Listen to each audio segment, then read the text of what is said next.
As a producer for FTW Philly for 2 seasons, I've been able to share a lot of unique stories within the video game industry.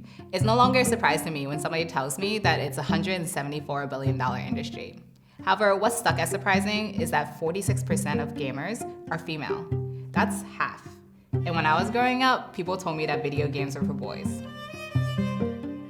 Looking for the evolution of female characters going from one-note descriptions like damsels in distress and prizes at the end of a game, to protagonists who can carry their own game, have amazing backstories, and their own minds, it's quite refreshing. For this segment, I was given the opportunity to speak with 2 game creators. Not only are they women, but they are 2 women of color running their own game studio. Glow Up. As Mitu likes to say, we were brunch buddies, drinking buddies, cocktail buddies. We had been friends for a long time. I used to write about games on the internet, and she would read that. And Mitu was like, hey, let's start a game studio. And I was like, I don't know, what are you talking about? What are we gonna do with this? So the word got out that Mitu and I were talking about making a new studio, that we hadn't done anything yet. So we were like, oh my God, okay. Let's figure this out. Glow Up Games is, as far as we know, the first all-woman of color founded game studio. Ultimately for us, it's about building games from the ground up that tell our stories and represent us. The perception in the industry is still very much that these type of people don't play. Women aren't interested in games that have depth or that are difficult or that are hard to control.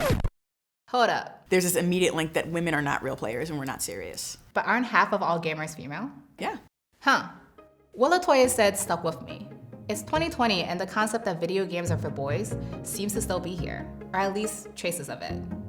So I decided to take a deeper dive into women representation within and around the video game industry. Honestly, there was so much. So to start breaking it down, I decided to ask a question for some odd reason I never asked before. Why was it a boys thing to begin with?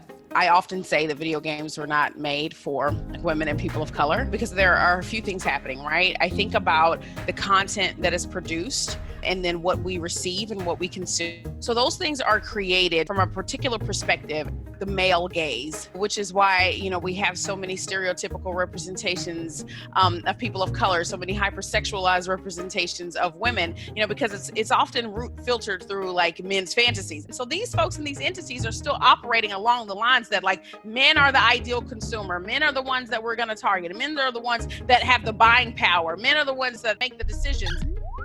Video games started as a group activity in the 70s.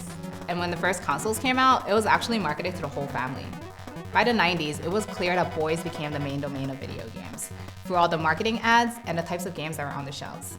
There was a heavy lean towards male protagonists and high levels of hypersexualizations of female characters. Boys became the target audience. I had this realization that, hold on, I have played as, so many characters that don't look like me. Often white men with dark hair is the default. And I had no issue of empathizing with those characters, right? But then I realized hold on, nobody's being asked to empathize with someone who looks like me. Why can't it be true the other way around? The game's playing audience is already incredibly diverse. So why aren't we recognizing that? Having a female protagonist as of 2015 was still seen as a risk and not a marketable option by itself. In the minds of these ad executives who are still the same ad executives from the 70s, you have to remember these people, they haven't gone anywhere. They want the thing that sells, right? So the hypersexualized content, makes money. The stereotypical loud, boisterous black dude. They want to see those kind of characters. And when you break away from that, it disrupts the roads that have been paved before, right? Games funding is very small and it's very kind of clubby. And so to them, they're well, I don't know if this is going to work because we've never seen this work before. But that's how stuff gets stuck. So let's talk numbers. Mitu and Latoya are creating a mobile game featuring a woman of color protagonist. Mobile gaming is an $86.3 billion share of the video game industry. That's a pretty big chunk. And of mobile gamers, 63% are women. They are also more likely to spend than men on both downloads and in-app purchases. But even with those numbers, men are still the focus. Looking at the top games on Google Play, app icons are more likely to feature a male character than a female one. So is it the numbers, or is it the perception of how women play video games that is the limiting factor of what games get created? There was sort of this perception that if we want to market to women and girls, we have to think about productive ways to play. We have to play into the stereotypes of what women and girls might want.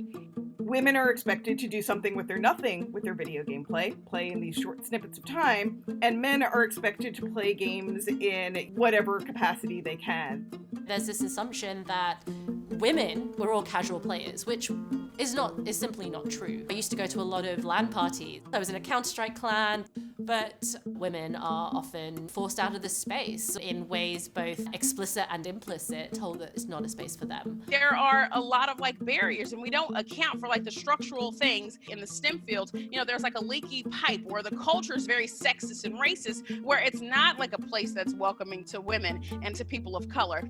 There needs to be a shift at the top in terms of people bringing and promoting and supporting diverse talent when it comes to their doors and not letting it rain back out.